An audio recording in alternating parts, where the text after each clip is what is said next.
ఇక సింహాద్రి ఫుల్లుగా తాగుతూ ఉంటే అతని స్నేహితులు ఏంట్రా ఏమైంది? ఎందుకు అంత ఆవేశంగా ఉన్నావని అడుగుతారు. దానికి సింహాద్రి తోట కావాలని పెళ్లి వాళ్ళు అడిగారు. దానికి సరే అని నారాయణ ఒప్పుకున్నాడు అని అంటాడు. ₹1,00,00,000 విలువ చేస్తున్న తోట రేపు 10 రెట్లు ఎక్కువ అవుతుంది. దాన్ని ఎలా ఇచ్చేస్తాడ్రా అని అతని స్నేహితులు అంటే వాడు ఒప్పుకుంటే సరిపోదు. నేను ఒప్పుకోవాలి. ఆ తోటకి నేనే ఓనర్‌ని. తోట నా పేరు మీద రిజిస్ట్రేషన్ చేయించుకున్నా అని సింహాద్రి తన స్నేహితుల దగ్గర శంకర్‌కి చేసిన మోసం చెప్పేస్తాడు. ఇద్దరు స్నేహితులు షాకయిపోతారు. ఏమంటున్నావురా? నారాయణ పేరు మీద తోట కొన్నాను అని చెప్పావు కదరా అని అతని స్నేహితులు అంటే వాడి పేరు మీద తోట కొన్నాను అనడం అబద్ధం. వాడి డబ్బుతో నా పేరు మీద తోట కొనుక్కున్నాను. ఇప్పటికే నా పేరు మీద రాయించుకున్నా. కోట్ల విలువ చేసే తోటని వాడి పేరు మీద కొనడానికి నేనేమైనా పిచ్చోడ్నా అని అంటాడు సింహాద్రి. దిమ్మ తిరిగే షాక్ ఇచ్చావు కదరా! నారాయణ కోసం ప్రాణం ఇస్తావని అనుకున్నాంరా! ఇంత మోసం చేస్తావా అని అడిగితే నాకు డబ్బు, ఆస్తి కంటే ఇంకేం లేవు. వాడు దుబాయ్ వెళ్లి కష్టపడి సంపాదించిన ప్రతి రూపాయి నా దగ్గరే ఉన్నాయి. వాడి దగ్గర ప్రాణం తప్ప ఇంకేం లేని ప్లాట్‌ఫామ్ గాడు. వాడి డబ్బుతో నేను కోటీశ్వరుడైన మోనార్క్‌ని అని అరుస్తూ ఉంటాడు సింహాద్రి.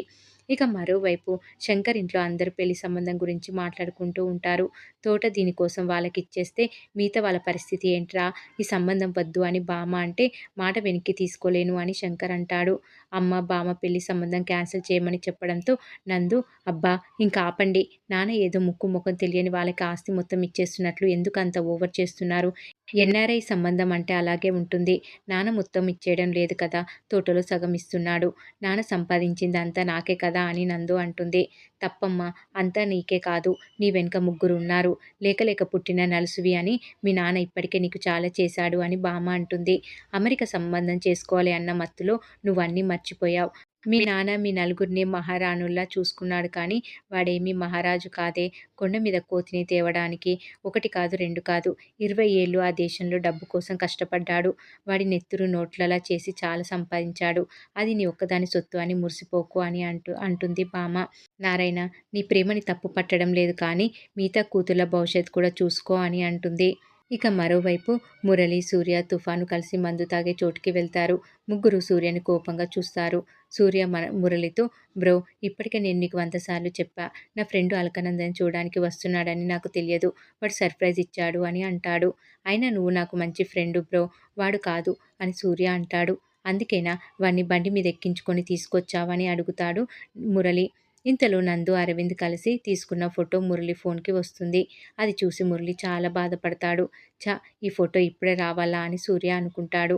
ఇక తుఫాను ఆ ఫోటో చూసి నందు వదిన పక్కన మా అన్న ప్లేస్ వేరే వాడు తీసుకున్నాడురా అని అంటూ బాధ మర్చిపోవడానికి మురళికి మందు తాగమని అంటాడు. మురళి ఫుల్లుగా తాగేస్తాడు. కాలు కింద పెట్టకుండా చూడాలి అనుకున్నాను. కానీ నందు నా ప్రేమని తొక్కేసింది. చీరలు, జాకెట్లు కుట్టుకునేవాడిని అని తీసి పాడేసింది. ఫారెన్‌లో హ్యాపీగా ఉంటాననుకుంది.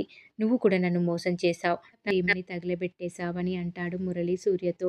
ఇక మరోవైపు ఫ్యామిలీ గ్రూప్‌లో నందు, అరవింద్‌ల ఫోటో చూసిన జాను, గౌతమి ఎంత పని చేశావు? బావ కూడా గ్రూప్‌లో ఉన్నాడు కదా! ఎంత బాధపడుతున్నాడో అని మురళికి కాల్ చేస్తుంది జాను. సూర్య కాల్ లిఫ్ట్ చేసి మాట్లాడతాడు. మురళి తాగేశాడని చెప్తాడు. నేను వస్తా. నేను వచ్చే వరకు మా బావని జాగ్రత్తగా చూసుకో అని జాను అంటుంది. ఇక మురళి తాగిన మైకంలో వెళ్ళిపోకే శ్యామల, నువ్వు వెళ్ళమాకే శ్యామల అని పాడుకుంటూ నందు అక్కడే ఉన్నట్లు ఊహించుకుంటూ ఉంటాడు. ఎవరిని చూసినా నందు అనుకుని వాళ్ళ వెంట వెళ్తాడు. సూర్య మురళిని ఆపుతూ ఉంటాడు. ఇక చివరికి మురళి తాగిన మైకంలో పడిపోతాడు. మరి ఏం జరగబోతుందనేది రాబోయే ఎపిసోడ్‌లో తెలుసుకుందాం.